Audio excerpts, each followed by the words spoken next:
Is Patrick Davis. I'm a carpenter, designer, and artist in Los Angeles. I'm 58. My mom died 10 months ago, and my sisters performed a fairly run-of-the-mill inheritance hijacking while they were doing hospice care. They had my mother sign all her possessions over to them and had me effectively written out of the estate.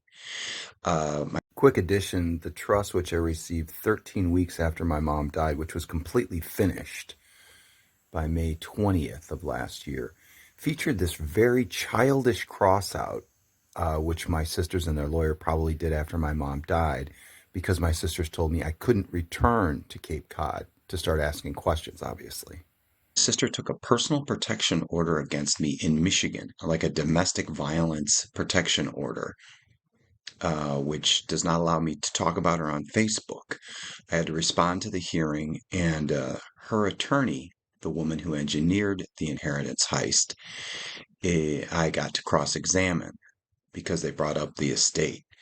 You can hear some anger and defensiveness and some of the highly illogical leaps of faith you would have to make to think that a woman with 5 weeks to live would bring a strange woman into her home to have her estate plans, what did they say, adjusted. And my mother was a lawyer on Cape Cod and did not know this woman because no friend of my mother's would railroad her. It was my sisters who found her and foisted her upon my mother. So here's some of the testimony. It's audio How only. confident were you that the daughters and hospice care workers of a terminally ill woman did not use their influence to get estate plans custom made for their desires and not your clients? Extremely confident. I would not execute documents. I've been doing this for a very long time. Two hospice care workers, while my mother, their victim, is sitting there, and Lisa gets dictated a custom made will to their liking. Nothing to see here. We'll move on. In the trust, my sisters are given custodianship of the home for 5 years, correct? Objection.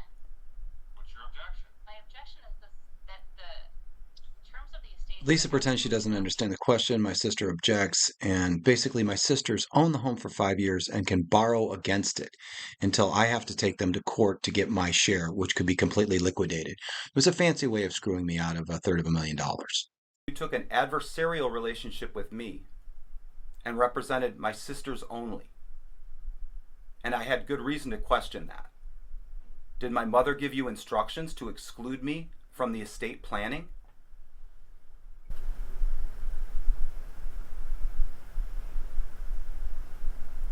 I take issue with everything in that question because it's. Can you answer the question whether or not the party's mother gave you specific instructions to exclude Mr. Davis from any communications regarding planning? Mr. Davis was not my client. Very well. Your client's Christy Peterson. Upon her death, aren't you supposed to explain the estate to the beneficiaries? Objection. No. Hold on a second. Overrule the objection. What's your obligation upon her death as it may relate to Ms. Lang, her sister, or Mr. Davis? What's your obligation? As I explained in emails that I would be more than happy to provide the court, more than happy to send them like almost immediately. I just have to dig them out. My obligation first is to determine whether I'm even engaged. Lisa is saying, I think, that she should be helpful. It's a bit of a word salad. And towards me, but her main obligation is towards my sisters, who are now the executors. But they didn't say that for 13 weeks. They played hot potato. But she should have explained something to me, and she's saying she should. But as I will illustrate in a moment, she basically told me, a beneficiary of the mother that was writing the trust, to fuck off because I was always the enemy of the. And then, once I'm engaged, to work with my clients, which will be the fiduciaries of the estate, to begin the administration, which takes some time to determine whether there's a probate, to determine value issues, things like that, and to send notices whenever required to interested parties, whether they are an heir at law or a beneficiary of an instrument. And in the course of that communication, as I indicated in communications to you, Patrick, I do take very seriously the role of trying to make sure people are informed of everything they need to know, but also recognizing that my clients are the fiduciaries, and that Her previous word salad was about how she was supposed to be helpful to the 3 beneficiaries, 2 of whom were sitting there while the trust was written and crossed out and had me taken out of it. The one person who was not in the loop was me. 17 days later, she tells me to fuck off and never said, "I'm sorry about your loss." Then the referee in my sister's hometown, Judge, comes in and stops the fight. that means that if an individual has questions about their own status or their own rights, that's beyond what I can provide information. I can't provide each person who's interested in the estate substantive guidance. Each person, you had So 3. it's balance. Well, hold on a second. Are you done, Ms. Sherman? I was just going to conclude saying it's a balance in terms of certainly legal notifications and legal requirements of notices to be given. And I do very much try to work with families to make sure that interested parties understand things or unnecessary arguments about things just because people don't understand. And I very much tried to explain that to you, Patrick. And as I said, if the court would like copies of my correspondence too, I would be happy to provide that. Lisa's a very experienced lawyer for 30 years, and she knows she's not going to have to give any more documentation on this one-time hearing. So she's saying she's hired to also be helpful towards me. Let's see how that panned out. Any other questions, Mr. Davis? Yes. I'm going to read a statement I got from Ms. Sherman on June 22nd. This is 17 days after my mother's. Well, hold on a second. Is there going to be a question? Yes, associated with of it? course. Okay, go ahead. Hello, Patrick. I have a meeting scheduled next week about this matter, and I expect I will be formally engaged at that time. By the way, I was not sent any information for 13 weeks. I'm not sure on what authority you are basing your demands, but I can tell you that your demands, which started a day or 2 after your mother passed away, are unfortunate at best. Miss Sherman, I had just lost my... Reading that? Yes, is that your email? Hold on a second. Mr. Davis, what is your question? My question is, did you send that? Your Honor, Sherman? there's more to that. If he's going to read a portion of it, there's more to that. I can read the rest. Well, hold on a second. I appreciate that there's more to the email and that you may be reading it out of context, but you're admitting that you at least wrote that portion of the email. Is that correct?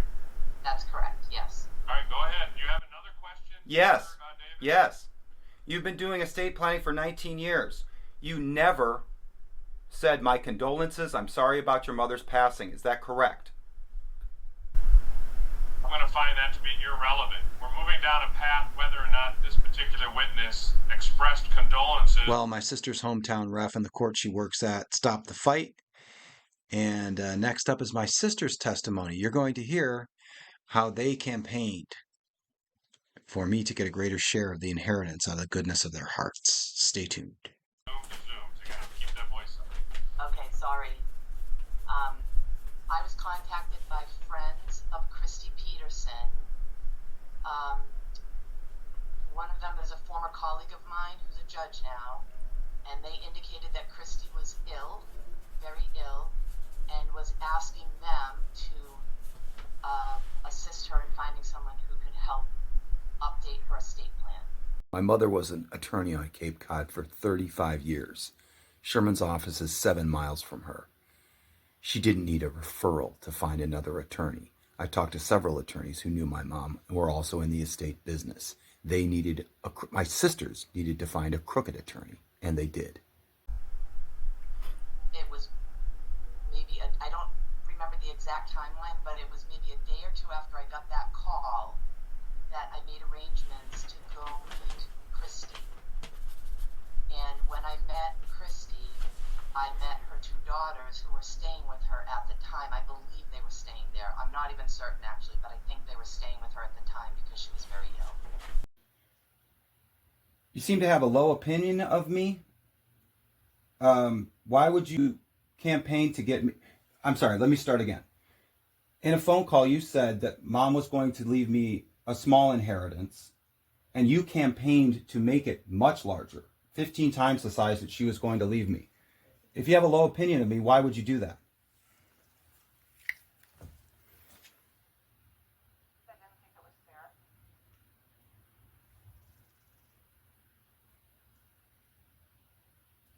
You didn't think it was fair to the brother you were estranged from that I got a low inheritance from my mother. My relationship with you is not the same as mom's relationship with you. We have a better relationship or a worse? I don't have a relationship with you. You had a relationship with mom. And I didn't want that to be her last thing to you. So it was care for our mother's legacy that wanted. Okay. Your feelings. Okay. What happened to mom's ashes? They were discarded. What were her wishes? She wanted them spread on Chappaquiddick. Why weren't they? Why didn't you do that?